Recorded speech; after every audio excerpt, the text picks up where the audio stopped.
Il y a une jeune femme que je suis sur les réseaux sociaux. Elle est suivie par un grand nombre de personnes d'ailleurs. Elle est très belle. Elle mène un peu la belle vie.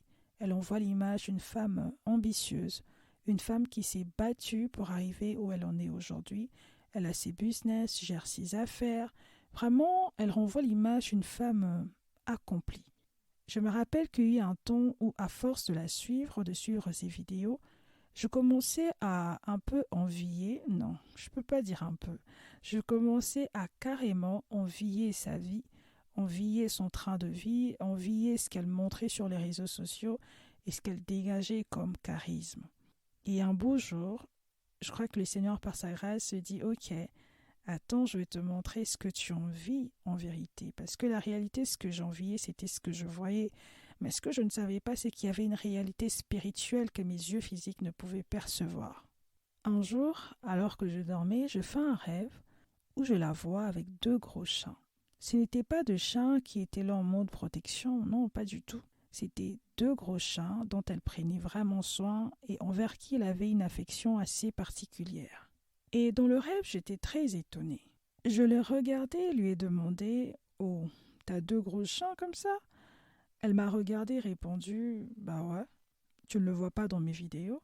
Je lui ai dit « Bah non, jamais tu nous as montré en vidéo que t'avais deux gros chiens comme ça, tu ne t'es jamais affiché avec eux. » Elle me dit « Oh, comment ça, tu ne le vois pas ?» Je les ai toujours avec moi, je fais rien sans mes chiens. Je les ai toujours avec moi, même quand je fais mes vidéos. Ils sont toujours là. Ils m'accompagnent dans tout ce que j'ai fait. Ils sont toujours présents. Et moi, j'étais là, très étonnée, très surprise.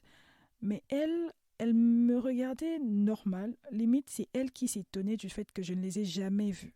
Genre, ces chiens sont toujours là dans ces vidéos, mais moi, je ne les ai jamais vus. Et après, je me réveille. Je me réveille, je me dis Seigneur, qu'est-ce qui se passe? Qu'est-ce que cela veut dire? J'ai prié et le Saint-Esprit a commencé à me parler.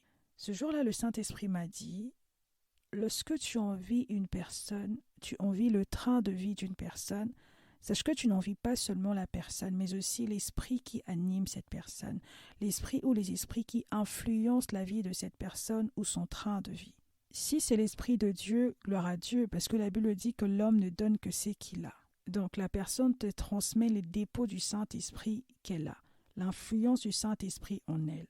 Mais si ce n'est pas l'Esprit de Dieu, bah, malheur à toi, quoi. Parce que la personne te transmet aussi ses autres esprits, ces démons qui sont en elle ou ces esprits maléfiques ou mauvais qui animent et influencent son train de vie ou sa vie simplement. Voilà les dangers de l'envie, le danger de la soif de devenir comme X ou Y, de vouloir à tout prix faire comme l'autre ou avoir ce que l'autre a ou possède. Parfois même ce sont de personnes que nous ne connaissons ni d'Adam ni d'Ève, et même ces personnes-là que nous connaissons. Maîtrisons-nous ce qui influence leur vie, maîtrisons-nous ce qui anime leur train de vie. Nous, on pense que l'envie s'arrête au niveau du corps, pas du tout. Si le corps de l'autre influence ton corps, c'est-à-dire tes membres, tes 5 sens jusqu'au point d'envier, sache que ton âme peut être influencée par ce que l'esprit qui influence l'autre fait subir à son âme, et l'esprit qui influence l'autre peut influencer ton esprit, surtout quand Christ ne vit pas en toi, quand tu n'as pas Jésus-Christ, le Saint-Esprit en toi. Au fait, envier, c'est simplement se livrer. La Bible dit dans les livres de Galates 5:1, « C'est pour la liberté que Christ nous a affranchis. Demeurez donc fermes et ne vous laissez pas mettre de nouveau sous les jougs de la servitude. » Christ nous a affranchis et nous demande de garder, de conserver cette délivrance qu'il nous a acquise à la croix. Il nous demande de ne pas nous mettre de nouveau sous un joug de la servitude, c'est-à-dire de redevenir à nouveau esclaves d'un esprit dont il nous a déjà affranchis. La délivrance se conserve. Et ce jour-là, le Saint-Esprit m'a encore dit, la vérité est que lorsque tu envies une personne, tu veux devenir comme X ou Y, tu vas aussi, pas tu peux, mais tu vas aussi hériter l'esprit ou les esprits qui influencent cette personne. Parce qu'en vérité, c'est que tu envies, ce sont ces esprits-là. Ce n'est même pas la personne ni la chose, si c'est une chose bien sûr. Parce que la Bible dit, en réalité, en l'homme, c'est l'esprit. Donc, en vérité, en réalité, ce sont les esprits derrière les personnes ou les choses que nous envions. Pas ce que nous voyons physiquement. Pas ce que nos yeux perçoivent physiquement. Pour la jeune femme que j'ai mentionnée, par exemple, l'envier, c'est envier ces deux chiens-là. Et à force d'envier, de vouloir à tout prix devenir comme elle, tu t'attires ces deux chiens-là, tu t'attires ces esprits-là. Et tôt ou tard, ils vont finir par habiter en toi. Et si ces esprits produisent au niveau de son âme de frustration, de blessures intérieures, l'orgueil, si il la torture mentalement, par exemple, vous allez vous retrouver dans la même condition au niveau de l'âme vous aussi, puisque c'est la même influence. Mais malheureusement, les gens n'exposent pas toujours ce qui se passe spirituellement au niveau de leur âme sur les réseaux sociaux. Donc vous aurez du mal à le savoir. Il y a un homme dans la Bible qui fut victime de cet esprit d'envie, de soif de posséder. Géasi, il s'appelle. Lorsque nous lisons le livre de 2 Rois au chapitre 5, je vais lire à partir du premier verset, la Bible dit « Naaman, chef de l'armée du roi de Syrie, jouissait de la faveur de son maître et d'une grande considération, car c'était par lui que l'Éternel avait délivré les Syriens. Mais cet homme fort et vaillant était lépreux. Or, les Syriens étaient sortis par troupes et ils avaient emmené captive une petite fille du pays d'Israël qui était au service de la femme de Naaman.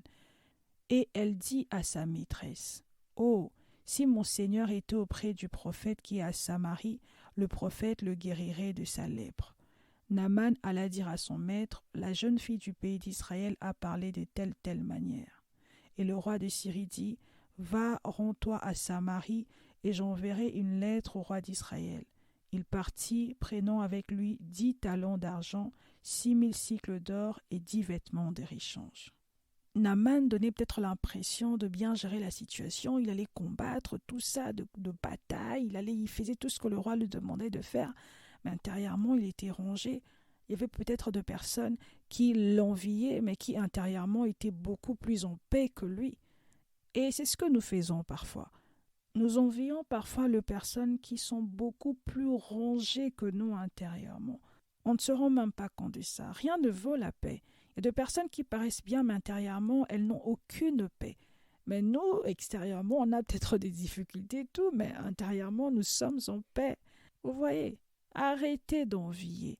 Vous enviez de personnes qui, si on exposait vos âmes, vous envieraient en vérité. Et pour continuer avec l'histoire de Naaman, il est allé voir le prophète l'a envoyé au fleuve, voilà, ça ne sera pas notre sujet du jour. Il a été guéri et à la fin il est retourné vers le prophète pour lui offrir de cadeaux. Au verset 15 et 16, il est écrit « Naaman retourna vers l'homme de Dieu avec toute sa suite. Lorsqu'il fut arrivé, il se présenta devant lui et dit « Voici, je reconnais qu'il n'y a point de Dieu sur toute la terre, si c'est né en Israël. Et maintenant, accepte, je t'ai pris, un présent de la part de ton serviteur. » Élisée répondit, Élisée c'est le nom du prophète, « L'Éternel dont je suis le serviteur est vivant. Je n'accepterai pas. » Naaman le pressa d'accepter, mais il refusa. Mais le prophète avait un serviteur. Lorsque Naaman est parti, dans le verset 20, il est écrit « Géasi, serviteur d'Élisée, homme des dieux, s'est dit en lui-même, « Voici mon maître a ménagé Naaman, ce Syrien, en n'acceptant pas de sa main ce qu'il avait apporté. L'Éternel est vivant, je vais courir après lui, et j'en obtiendrai quelque chose. » Effectivement, il courit après Naaman, et il finit par obtenir quelque chose de lui. Au verset 21, il est écrit « Et Géasi courut après Naaman. Naaman, le voyant courir après lui, descendit de son char pour aller à sa rencontre et dit « Tout va-t-il bien ?» Il répondit « Tout va bien. Mon maître m'envoie te dire « Voici, il vient d'arriver chez moi 2 jeunes gens de la montagne d'Éphraïm, d'entre le fils de prophète. Donne pour eux, je t'ai pris, un talent d'argent et 2 vêtements de rechange. » Il a menti, Naaman a cru à son mensonge et lui a donné ce qu'il lui avait demandé, pensant que c'était Élisée qui l'avait envoyé, alors que c'était simplement faux. Géasi prit toutes ces choses, les cacha chez lui, Et après, il alla se présenter à son maître. Au verset 25, il est écrit, Élisée lui dit, « D'où viens-tu, Géasi ?» Il répondit, « Ton serviteur n'est allé ni d'un côté ni d'un autre. » Mais Élisée lui dit, « Mon esprit n'était pas absent lorsque cet homme a quitté son char pour venir à ta rencontre. Est-ce le temps de prendre de l'argent et de prendre des vêtements, puis des oliviers, des vignes, de brebis, de bœufs, des serviteurs et des servantes? La lèpre de Naaman s'attachera à toi et à ta postérité pour toujours. » Et Géasi sortit de la présence d'Élisée avec une lèpre comme la neige. Vous voyez la soif de posséder. Il a fini par être contaminé, il a fini par attraper cette lèpre. Et si cette lèpre, lui procurait de la peine, de la tristesse, de blessures intérieures, Géasi a fini par hériter de tout ça aussi. Il n'a pas seulement hérité de la maladie, mais il a aussi hérité des blessures de l'âme que produit cette maladie. Pourquoi ?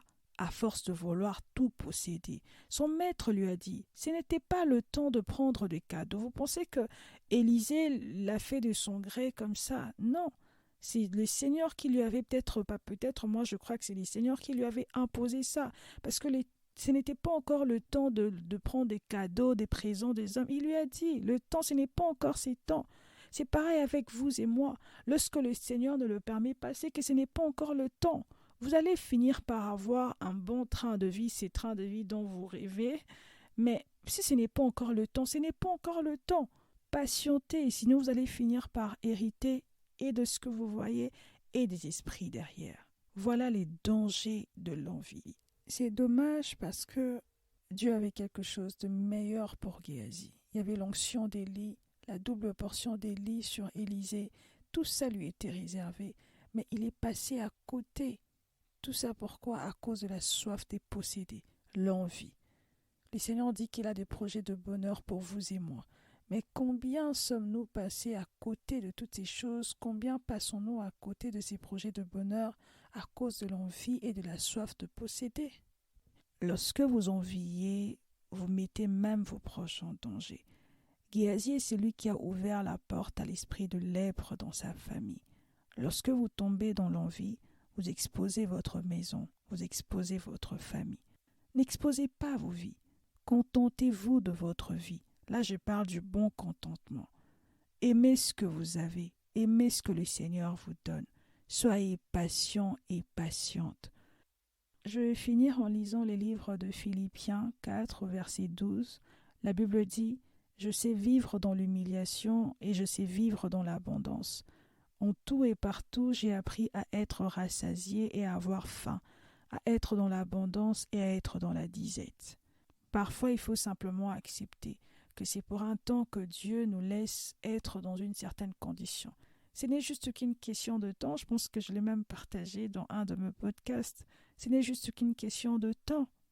Aimons et contentons-nous de ce que le Seigneur nous donne. C'était Tina. Merci à vous de m'avoir écouté. Merci à vous d'avoir appuyé sur Play pour écouter cet épisode. Que Dieu nous bénisse. Je nous dis à la semaine prochaine. En attendant, prenez soin de vous et n'oubliez jamais, alors jamais, que Jésus-Christ vous aime.